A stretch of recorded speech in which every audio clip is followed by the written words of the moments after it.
माँ, इस घर को ना आपने धर्मशाला बना के रखा हुआ है। कमाने वाले हाथ है नहीं और खाने वाले मुंह बढ़ते जा रहे हैं। मैं पहले से ही कह रहा हूं, मैं 1 रुपया एक्स्ट्रा नहीं देने वाला इस घर पे। आपको जो करना है कीजिए, रोटियां बेलिए, रिक्शा चलाइए, जो करना है कीजिए। हाँ, मुझे कोई फर्क नहीं पड़ता। मैं और मेरी जेब से 1 रुपया नहीं जाएगा इस घर के लिए, बस। रुक जाइए भैया, मुझे आपसे कुछ कहना है। हाय हाय, आते ही उल्टा जवाब। हाँ, उल्टा जवाब नहीं दे रही, पर भैया आप गलत मत समझिएगा। लेकिन राजू भी कमाते हैं, मैं भी कमाती हूँ, और अब हम भी घर खर्चे में अपना हिस्सा देंगे। घर की जिम्मेदारी उठाएंगे, माँ की, पापा की, दादी की। और भगवान ने हमें 2 हाथ 2 पैर दिए, किसी पर बोझ बनकर नहीं रहेंगे। हमसे जितना हो पाएगा हम सब करेंगे। अच्छा है, हाँ? अच्छा है। और याद रखना तुमने जो बोला है। विवेक, आज के दिन तो बस करो।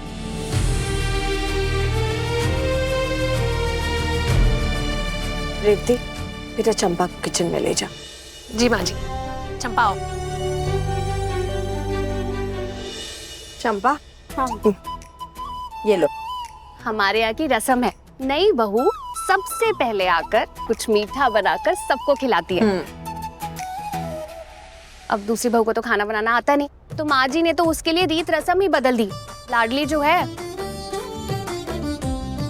रेवती, तुम भी ना। माँ जी, सच तो कह रही हूँ, आप उसको कभी भी कुछ नहीं कहती है। अच्छा चंपा, तुम बताओ, तुम्हें खाना बनाना आता है? हाँ। भाभी, जब तक दिन में एक बार आप मुझसे झगड़ ना ले, आपका खाना नहीं पचता ना। हमेशा तलवार लेके तैयार रहती हैं। अरे नहीं नहीं ऐश्वर्या, मैं झगड़ा नहीं कर रही हूँ, सच ही तो बोल रही हूँ। अब सच तुम्हें कड़वा लग रहा है तो इसमें मेरी क्या गलती है? और बुरा मत मानो, माँ जी तो हमेशा तुम्हारा साथ देती है ना। हाँ, तो क्यों ना दे साथ। ऐसा कौन सा गुनाह कर दिया मैंने? बस यही कि मुझे खाना बनाना नहीं आता। ये दोनों की नोकझोंक ना कभी बंद नहीं होती है। हाँ, अब देख, ये है मेवा, ये चावल है, वहाँ दूध पड़ा है। हाँ, हाँ। अब तुम बना लोगी ना? जी काकी। माँ जी, मैं सबके लिए खीर बना दे। अरे वाह, खीर बनाओगी तुम? मतलब तुम्हें खाना बनाना आता है तो किचन में हाथ बटाओगी मेरा? हाँ भाभी, आपको तो वैसे भी वही लोग पसंद आएंगे ना जो किचन में आपका हाथ बटा सके। मुझे तो खाना बनाना आता ही नहीं, क्योंकि मेरे घर में मेरी मम्मा ने मुझसे एक चम्मच तक नहीं उठवाया, कभी जरूरत ही नहीं पड़ी, और इसीलिए खाना बनाना भी नहीं आता। फ्रैंकली स्पीकिंग भाभी, जरूरी नहीं है कि सबको सब कुछ आता हो। So for me it doesn't matter. अच्छा चंपा, वहां पे ना आर्टिफिशियल स्वीटनर पड़ा है, प्लीज मेरे खीर में डाल दोगी? हाँ। Thank you. नखरे तो देखो इसके।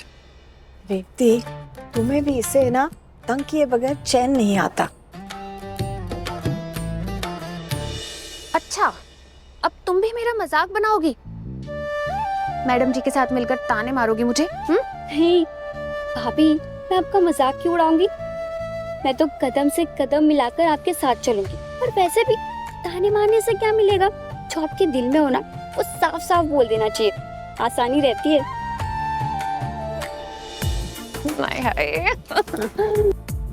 इतनी प्यारी है। चलो, मेरी 2 अच्छी बहू है, अब खाना बना। चलो शुरू करो।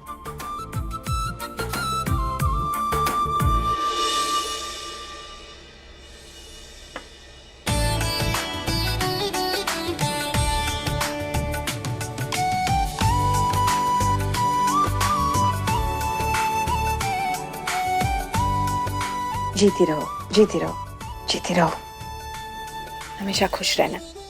अब जाओ, सबको खीर खिला दो।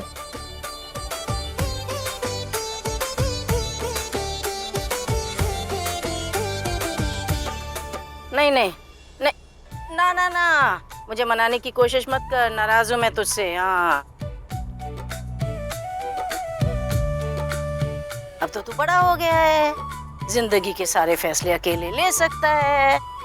देखो तो सही श्री बेटा, देख तो सही इस लड़के को शादी कर ली और हमें पूछना क्या बताना भी जरूरी नहीं समझा।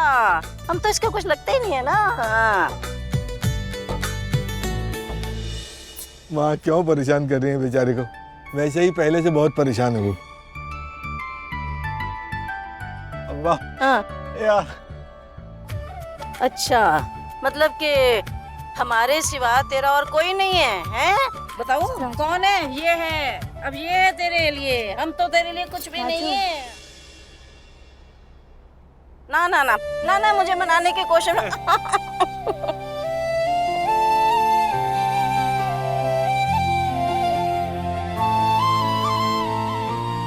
बड़ा है शैतान कहेगा। बस बस बस बस, अब रो मत बेटा, रो मत। मैं तो तेरे से मजाक कर रही थी, मैं कोई सचमुच में थोड़ा ही बेटा तेरे से नाराज हूँ। है तू तो मेरा शेर बच्चा है, शेर बच्चा। शेर क्या, बब्बर शेर बच्चा है तू तो मेरा। है तूने जो करके दिखाया है ना बेटा, अरे ये तो पीछे अच्छे नहीं कर सकते। माना कि भगवान ने तुझे 2 इंद्रियां कम दी हैं, बोलने की और सुनने की ताकत नहीं दी।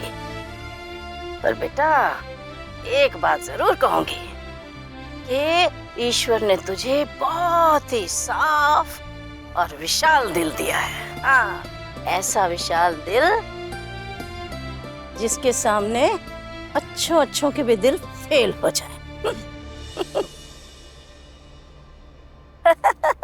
अरे चंपा इधर आ। इधर आ। अरे तेरा शगुन है भाई, है? हाँ, ये ले, ये तेरा शगुन है बेटा, रख इसको। एक दूसरे को जिंदगी में हमेशा खुश रखो। और बेटा अब तो आ गई है ना हमारे घर में, है? तो बस इसकी जिंदगी में और परिवार में सबकी जिंदगी में मिठास खोल दे इस खीर की तरह, है? हाँ, पहले पहले सभी अच्छे लगते, बाद में असली रंग दिखाने शुरू कर देते। ए तो फिर बोली, थोड़ी देर के लिए अपनी चोंच बंद नहीं रख सकती? जब देखो कुछ ना कुछ। मैं क्या सोच रही थी माँ जी, सुनिए, इतनी हड़बड़ी में शादी हो गई तो क्यों ना हम चंपा की माँ को बुलाए और फिर एक छोटी सी सत्यनारायण की पूजा रख दे। अरे वाह, हाँ, ये तो बहुत ही बढ़िया सुझाव है। ये बहुत बढ़िया रहेगा। वैसे भी आजकल घर में लगातार अजीब बातें हो रही हैं, थोड़ा पूजा पाठ होगा तो घर का माहौल सकारात्मक हो जाएगा, शांत हो जाएगा। विहान बेटा जा, मेरा फोन लेकर आ जल्दी।